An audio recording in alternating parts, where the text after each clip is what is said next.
Kidney problem మెల్లిమెల్లిగా start అవుతున్న వాళ్ళు వాటర్ ఎక్కువ తీసుకోవాలా, వాటర్ తక్కువ తీసుకోవాలా? స్టార్టింగ్ 3 స్టేజెస్లో ఉన్న కిడ్నీ పేషెంట్స్ ఉన్నారనుకోండి, వాళ్ళకి యూజువల్గా వాటర్ ఏమి రెస్ట్రిక్ట్ చేయమని చెప్పాము. 4th and 5th స్టేజ్లో ఉన్న కిడ్నీ పేషెంట్స్ మాత్రము డెఫినెట్గా వాటర్ రెస్ట్రిక్ట్ చేయాల్సి ఉంటుంది. Salt is the biggest enemy for the kidney. అసలు కిడ్నీ ప్రాబ్లమ్స్ ఉన్న వాళ్ళు ఏ వెజిటబుల్స్ తీసుకోవాలి, ఏవి తీసుకోవద్దు? ఏ వెజిటేబుల్లో కూడా రెస్ట్రిక్షన్ అనేది లేదు. ప్రతి కిడ్నీ పేషెంట్ అన్ని వెజిటేబుల్స్ హ్యాపీగా తీసుకోవచ్చు. చాలా మంది ప్రోటీన్ తినడమే ఆపేస్తారు. That is very dangerous. Welcome to I dream. నేను ఉదయశ్రీ. కిడ్నీ సమస్యలు వచ్చినప్పుడు చాలా మందికి అపోహలు ఉంటాయి. ఏం తీసుకోవాలి, ఏం తీసుకోవద్దు, వాటర్ తీసుకోవాలా, కొంతమంది అంటే రకరకాల సజెషన్స్ మనకి అడ్వైస్ చేస్తూ ఉంటారు. సో ఇవన్నీ కూడా క్లారిఫై చేయడానికి మనతో ఉన్నారు మెడికవర్ హాస్పిటల్ నుంచి doctor Arun, nephrologist, kidney transplant specialist. మాట్లాడదాం. హలో అండి, welcome to our studio. Yeah, kidney problem వస్తుంది అంటేనే ఇంకా మనకి ఈ మధ్య కాలంలో సోషల్ మీడియా ఇంపాక్ట్ చాలా ఉంది. ఇవి తినాలి, అవి తినొద్దు, ఇవి తీసుకోవాలి, అవి తీసుకోవద్దు అని. ఫుడ్ దగ్గర నుంచి, వాటర్ దగ్గర నుంచి, సాల్ట్ దగ్గర నుంచి అందరూ మనకు చెప్తూ ఉంటారనమాట. సో ఒక క్లారిటీగా చెప్పండి, అసలు వాటర్ విషయానికి వస్తే కిడ్నీ ప్రాబ్లం మెల్లిమెల్లిగా స్టార్ట్ అవుతున్న వాళ్ళు వాటర్ ఎక్కువ తీసుకోవాలా, వాటర్ తక్కువ తీసుకోవాలా? ఇది ఓన్లీ కిడ్నీ పేషెంట్స్కి మాత్రమే వర్తిస్తుందండి. ఎవరైతే కిడ్నీ ప్రాబ్లంతో ఇబ్బంది పడుతున్నారో ఫస్ట్ వాళ్ళు చేయాల్సిన మోస్ట్ ఇంపార్టెంట్ పని ఏంటిది అంటే వాళ్ళ కిడ్నీ డ్యామేజ్ ఏ స్టేజ్లో ఉందనేది తెలుసుకోవాలి. ఎందుకంటే డ్యామేజ్ ఏ స్టేజ్లో ఉందో తెలుసుకోనప్పుడు మనం వాళ్ళకి రికమెండేషన్ చెప్పలేము. సో కిడ్నీ డ్యామేజ్ అనేది 5 స్టేజెస్ ఉంటుంది. ఫస్ట్ స్టేజ్ నుంచి ఫైనల్ స్టేజ్ 5th స్టేజ్ అని చెప్తాం. అంటే మన కిడ్నీ ఎంత పర్సెంటేజ్ పాడైతే మన కిడ్నీ డ్యామేజ్ ఆ స్టేజ్లో ఉందని చెప్తాము. 90% పైన పాడైతే 5th స్టేజ్లో ఉందని చెప్తాము. సో మన డ్యామేజ్ ఏ స్టేజ్లో ఉందని తెలుసుకోవడానికి వాళ్ళు చిన్నగా ఒక బ్లడ్ టెస్ట్ చేసుకొని, ఒక యూరిన్ టెస్ట్ చేసుకొని, జిఎఫ్ఆర్ అనేది ఒకటి క్యాలిక్యులేట్ చేసుకొని వాళ్ళ దగ్గర ఉన్న డాక్టర్ని కన్సల్ట్ చేస్తే వాళ్ళు ఏ స్టేజ్లో ఉన్నారనేది క్లియర్గా చెప్పేస్తారు. ఫస్ట్ 3 స్టేజెస్ని early stages of kidney damage అంటాము. లాస్ట్ 2 స్టేజెస్ అంటే 4th and 5th స్టేజ్ని final stages of kidney damage అని అంటాం. సో స్టేజెస్ బట్టి మనకి యూజువల్గా వాటర్ ఎలా తీసుకోవాలి, ఎంత తీసుకోవాలి అనేది డిపెండ్ అవుతుంది. ఫర్ సపోజ్ స్టార్టింగ్ 3 స్టేజెస్లో ఉన్న కిడ్నీ పేషెంట్స్ ఉన్నారనుకోండి, వాళ్ళకి యూజువల్గా వాటర్ ఏమి రెస్ట్రిక్ట్ చేయమని చెప్పము. నార్మల్గానే యావరేజ్గా ఒక నార్మల్ పర్సన్ తీసుకున్నట్టే డైలీ ఒక 2 to 3 లీటర్స్ వాటర్ వాళ్ళు కూడా తీసుకుంటే సరిపోతుంది. బట్ వేరాజ్ అదే ఫైనల్ స్టేజెస్ అంటే 4th and 5th స్టేజ్లో ఉన్న కిడ్నీ పేషెంట్స్ మాత్రము డెఫినెట్గా వాటర్ రెస్ట్రిక్ట్ చేయాల్సి ఉంటుంది. చాలామందికి కన్ఫ్యూజన్, సార్ కిడ్నీ ప్రాబ్లం ఉంటే వాటర్ ఎక్కువ తీసుకోవాలి కదా, మీరేంటి తక్కువ తీసుకోమని చెప్తున్నారని చెప్పేసి చాలామంది క్వశ్చన్ చేస్తారు. మెయిన్ రీజన్ ఏంటంటే ఎప్పుడైతే కిడ్నీ వీక్ అవుతుందో బాడీలో ఉన్న ఎక్స్ట్రా వాటర్ని బయటికి పంపించే కెపాసిటీ కూడా తగ్గిపోతుంది. సో ఎప్పుడైతే ఈ ఫైనల్ స్టేజెస్లో ఉన్న పేషెంట్ వాటర్ ఎక్కువ తీసుకుంటారో తాగిన వాటర్ బయటికి వెళ్ళిపోకుండా లోపలే ఉండిపోయి కాళ్ళలో వాపులు వచ్చేసేయడము, పొట్ట ఉబ్బరంగా అనిపించడము, ఆయాసం రావడము, ఇట్లాంటి సిమ్టమ్స్ స్టార్ట్ అవుతాయి. అందుకే ఈ లేట్ స్టేజెస్లో ఉన్న పేషెంట్స్కి మాత్రము యూజువల్గా 2 లీటర్స్ కంటే తక్కువ తీసుకోమని చెప్తాము. అదే ఇందులో కూడా మళ్ళీ సబ్ కేటగిరీ ఎవరికైతే వాపులు ఎక్కువ ఉంటాయో, ఆయాసం ఎక్కువ ఉంటుందో ఇలాంటి పేషెంట్స్కి ఇంకా 1 లీటర్ కంటే తక్కువ తీసుకోమని చెప్తాం. సో స్టేజెస్ బట్టి మనం వాటర్ ఎంత తీసుకోవాలి అనేది మేజర్గా డిసైడ్ అనేది అవుతుంది. ఓకే, ఇంకా సాల్ట్ విషయానికి వస్తే కూడా చాలా మంది, కొంతమంది ఏమో సాల్ట్ ఎక్కువ తినాలి అని చెప్తారు, కొంతమంది సాల్ట్ తక్కువ తినాలి అని చెప్తారు. దీనికి కూడా వాళ్ళ గ్రేడ్స్ని బట్టి ఉంటుందా? డెఫినెట్గా అండి. అంటే సాల్ట్ ఎక్కువ తినాలా అనేది క్వశ్చనే లేదు. నార్మల్గా తినాలా, తక్కువ తినాలా అనేది మాత్రమే ఉంటుంది. సో యావరేజ్ ఒక నార్మల్ పర్సన్ అంటే ఫర్ సపోజ్ మీరు ఎంత సాల్ట్ తీసుకోవచ్చు అంటే ఒక్క రోజుకి 5 గ్రామ్స్కి మించి సాల్ట్ తినొద్దు. 5 గ్రామ్స్ అంటే ఎలా కొలుస్తాము అని చెప్పేసి చాలా మంది అడుగుతుంటారు. సింపుల్, మన చిన్న ఇంట్లో వాడే టీ స్పూన్ ఉంటుంది కదండి, టేబుల్ స్పూన్ వేరు, టీ స్పూన్ వేరు. టేబుల్ స్పూన్ అంటే 15 గ్రామ్స్, టీ స్పూన్ అంటే 5 గ్రామ్స్. సో ఒక టీ స్పూన్ మందము సాల్ట్ మాత్రమే ఫుల్ డేలో మనం యూజ్ అనేది చేయాలి. ఇది నార్మల్ పేషెంట్స్ కి. అదే కిడ్నీ పేషెంట్స్ కి వచ్చేసరికి salt is the biggest enemy for the kidney. అంటే అసలు ఏమి బీపీ లేకపోయినా సరే ఉట్టిగా సాల్ట్ తీసుకోవడం వల్ల కూడా కిడ్నీ అనేది ఎఫెక్ట్ అవుతుంది. చాలా మంది సాల్ట్ ని బీపీకి మాత్రమే లింక్ చేసుకుంటారు. అలా హ్మ్. కాదు. బీపీ నార్మల్‌గా ఉన్నా సరే సాల్ట్ హెవీగా తీసుకున్నప్పుడు కిడ్నీ డ్యామేజ్ అనేది అవుతది.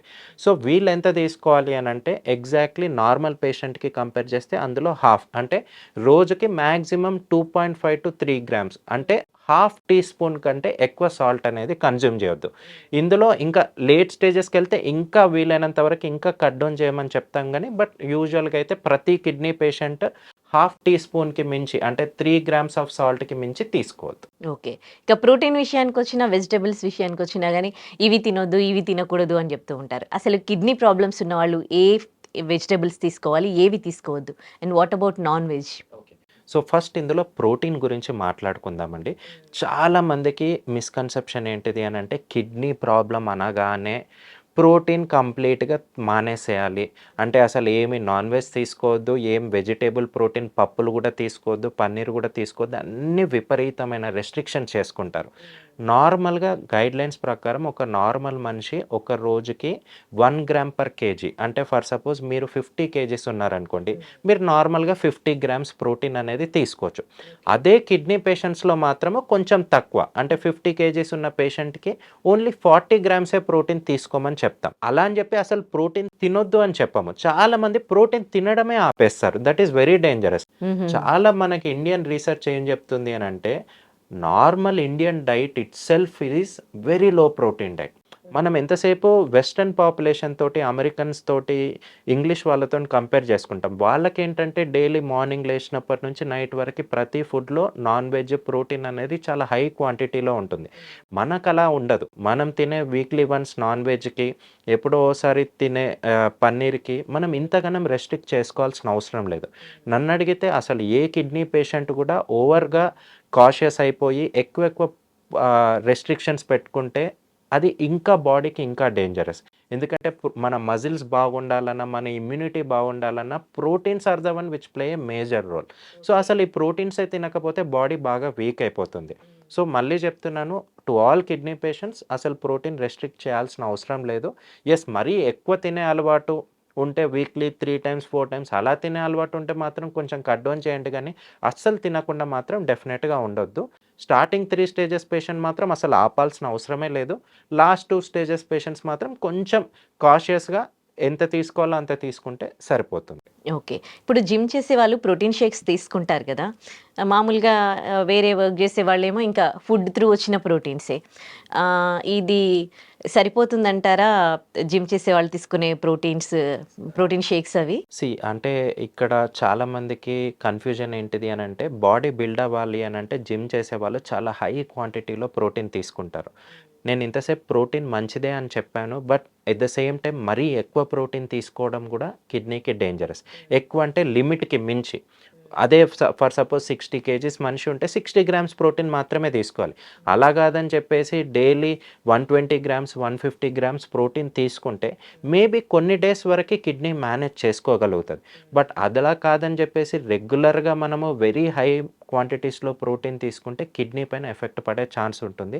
ఈ మధ్యన ఆఫ్ లేట్ చాలా యంగ్‌స్టర్స్ ఎవరైతే అలా అని చెప్పేసి వాళ్ళేం ప్రాబ్లమ్స్ ఏముండవు. ఫిట్‌గా, ఎనర్జెటిక్‌గా ఉంటారు. బట్ ఓన్లీ చూస్తేనేమో కిడ్నీ రిపోర్ట్స్‌లలో తేడా కనిపిస్తుంటుంది. ఏంటిదని ఆలోచిస్తే వీళ్ళు వెరీ హై లెవెల్స్‌లో ప్రోటీన్ అనేది కన్జ్యూమ్ చేస్తూ ఉంటారు. అంటే సింపుల్‌గా చెప్పాలి అంటే మీరన్నట్టు ఒక ప్రోటీన్ పౌడర్ ఏదైతే ఉందో 1 స్కూప్‌లోనే మనకు ఆల్మోస్ట్ 25 గ్రామ్స్ ప్రోటీన్ ఉంటది. అలాంటిది వీళ్ళు డైలీ 3 స్కూప్స్, 4 స్కూప్స్ తింటూనే మళ్ళీ అడిషనల్‌గా ఎగ్స్, నాన్ వెజ్ తీసుకుంటూ ఉంటారు. అది బాడీ పైన విపరీతమైన ప్రోటీన్ లోడ్. మరి అంత హై ఎక్స్‌ట్రీమ్స్‌కి యూజువల్‌గా రికమెండ్ చేయము. ఎందుకంటే కిడ్నీ టాలరేట్ చేయదు కాబట్టి. ఓకే. ఫస్ట్ గ్రేడ్స్‌లో ఉన్నప్పుడు అంటే కిడ్నీ ప్రాబ్లమ్స్ రాకుండా ముందే దానికి సంబంధించి టెస్ట్‌లు చేయించుకోవాలంటే అసలు మీరు కిడ్నీ ప్రాబ్లమ్స్ ఏ ఏజ్ నుండి చూస్తూ ఉన్నారు? వాళ్ళు మనకి ప్రాపర్‌గా ఈ ఏజ్ నుండి ఎట్లాంటి టెస్ట్‌లు చేసుకుంటే బావుంటుంది అని అంటారు? జనరేషన్ మారింది. అంటే ఒకప్పుడు మేబీ మా పేరెంట్స్ దగ్గర ఉన్నప్పుడు వాళ్ళకి 50 ఇయర్స్‌కో, 60 ఇయర్స్‌కో బీపీ, షుగర్స్ వచ్చేవి. బట్ ఇప్పుడు మారుతున్న లైఫ్ స్టైల్ గానీ, స్ట్రెస్‌ఫుల్ లైఫ్ స్టైల్ కానీ, లేదా food habits, lot of junk foods ఇవన్నీ వచ్చేసరికి ఈ మధ్యన ఈవెన్ 20 ఇయర్స్ లేదా 30 ఇయర్స్ స్టార్టింగ్‌లోనే ప్రతి పేషెంట్‌కి షుగర్ స్టార్ట్ అవ్వడము, బీపీ స్టార్ట్ అవ్వడము ఇవన్నీ చూస్తూ ఉంటాం. సో, నన్నడిగితే ఇప్పుడు ఈ జనరేషన్ వాళ్ళు మాత్రం డెఫినెట్గా from the age of 25 years లేదా 30 ఇయర్స్ డెఫినెట్గా yearly once master health checkup అనేది చేసుకోవాలి. ఈ మాస్టర్ హెల్త్ చెకప్లోనే మనకి ఈవెన్ కిడ్నీ రిలేటెడ్ పారామీటర్స్ కూడా ఇంక్లూడ్ అవుతాయి. 2 సింపుల్ టెస్ట్, ఒకటి బ్లడ్లో క్రియాటినిన్ టెస్ట్, రెండోది మూత్రంలో యూరిన్లో ప్రోటీన్ అనేది ఏమన్నా లీక్ అవుతుందా అనేది చెక్ చేసుకోవాలి. ఈ 2 కనుక నార్మల్ ఉంటే విత్ 99.99 అక్యురసీ మన కిడ్నీస్కి ఏం ప్రాబ్లం లేదని చెప్పేసి మనము హ్యాపీగా చెప్పొచ్చు. సో వెజిటేబుల్స్లో కూడా చాలా మంది చెప్తూ ఉంటారు, ఈ వెజిటేబుల్ తీసుకోవాలి, ఇది తీసుకుంటే బాగుంటుంది, ఇవి తీసుకోవద్దు అని. అసలు వెజిటేబుల్స్ ఏవి తీసుకుంటే కిడ్నీకి మంచిది, ఏవి తీసుకోకూడదు కొంచెం కిడ్నీ ప్రాబ్లం ఏదైనా బయటపడినప్పుడు? సో అసలు ఏ వెజిటేబుల్లో కూడా రెస్ట్రిక్షన్ అనేది లేదు. ప్రతి కిడ్నీ పేషెంట్ అన్ని వెజిటేబుల్స్ హ్యాపీగా తీసుకోవచ్చు. చాలామందికి కన్ఫ్యూజన్ ఏంటంటే కిడ్నీ ప్రాబ్లం ఉంటే సార్ టమాటో తినొద్దు అంటున్నారు, పాలకూర తినొద్దు అంటున్నారు, ఇలాంటివి ఆలుగడ్డ తినొద్దు అంటున్నారు, మంచిది కాదు అని చెప్తారు. యాక్చువల్గా కిడ్నీ ప్రాబ్లం అనేది మల్టిపుల్ రీజన్స్ వల్ల వస్తుంది. మనం అనుకునే టమాటా పాలకూర ఓన్లీ కిడ్నీ స్టోన్స్ తోటి ఇబ్బంది పడుతున్న పేషెంట్స్కి మాత్రమే యూజువల్గా కొన్ని రేర్ సినారియోస్లో మాత్రమే రెస్ట్రిక్ట్ చేయమని చెప్తాం. అలా అని చెప్పేసి స్టోన్కి వాడాల్సిన డైట్ని ప్రతి కిడ్నీ పేషెంట్కి అప్లై చేయడం అనేది ఎప్పుడూ కరెక్ట్ కాదు. ఎందుకంటే ఒక కిడ్నీ పేషెంట్ షుగర్ వల్ల ఇబ్బంది పడుతుంటారు, ఇంకో కిడ్నీ పేషెంట్ బీపీ వల్ల కిడ్నీస్ ఇబ్బంది పడుతుంటాయి, ఇంకో పేషెంట్స్ ఇన్ఫెక్షన్ వల్ల. సో మల్టిపుల్ రీజన్స్ ఉంటాయి. సో డెఫినెట్గా అసలు ఏ వెజిటేబుల్స్ రెస్ట్రిక్ట్ చేయాల్సిన అవసరం లేదు. వెజిటేబుల్స్ ప్రతి each and every vegetable is very good for kidneys. So ప్రతి వెజిటేబుల్ కానీ ప్రతి ఆకుకూర కానీ ప్రతిదీ తీసుకోవచ్చు. అండ్ చాలామంది కన్ఫ్యూజ్ అయ్యేది వెజిటేబుల్ ప్రోటీన్ మంచిదా, నాన్ వెజిటేబుల్ ప్రోటీన్ మంచిదా అని చెప్పేసి. నన్ను అడిగితే డెఫినెట్గా వెజిటేబుల్ ప్రోటీన్ అనేది బాడీకి చాలా చాలా చాలా మంచిది. ఓకేనా, పన్నీర్ కానివ్వండి, మష్రూమ్స్ కానివ్వండి, ఈవెన్ దాల్ పప్పులు కానివ్వండి, ఏవి రెస్ట్రిక్ట్ చేయాల్సిన అవసరం లేదు, అన్నీ హ్యాపీగా తీసుకోవచ్చు. నాన్ వెజ్ ప్రోటీన్ కూడా మంచిదే, కాదనట్లేదు. కాకపోతే కొంచెం లేట్ స్టేజెస్లో ఉన్న కిడ్నీ పేషెంట్స్ని మాత్రం నాన్ వెజ్ కొంచెం తగ్గించమని చెప్తాము. ఎందుకంటే ఈ నాన్ వెజ్ ప్రోటీన్ డైజెస్ట్ అయినప్పుడు బాడీలో యాసిడ్ ప్రొడక్షన్ కొంచెం ఎక్కువగా జరుగుతుంది. అందుకని నాన్ వెజ్ కొంచెం ఇంటేక్ కొంచెం లేట్ స్టేజెస్లో తగ్గించుకోమని చెప్తాం తప్పితే ఆపమని ఎక్కడా చెప్పము. Thank you so much for your valuable suggestions to us అండి. Thank you. And for more videos, Please subscribe to iDream. Please subscribe to iDream. Please subscribe iDream. And please subscribe to iDream. For more videos, subscribe to iDream. please like, share and subscribe to the channel. Congratulations, iDream. Subscribe to iDream. Subscribe to iDream. So subscribe to iDream Media. iDream ki iDream team అందరికి huge congratulations. Please subscribe iDream Media. Please subscribe to iDream. Subscribe iDream. Please subscribe to iDream. iDream అంటే నా కళల ఛానల్ను subscribe చేసుకున్న నోరు తిరుగుతలేదు, మీరైతే గంట గుర్తు కొట్టండి. For more such videos, please subscribe to iDream. Subscribe to iDream. Please subscribe to iDream. Please subscribe iDream Media. Please do subscribe to iDream. Please subscribe to iDream Media. For best entertainment and information, please subscribe iDream. And don't forget to subscribe to iDream.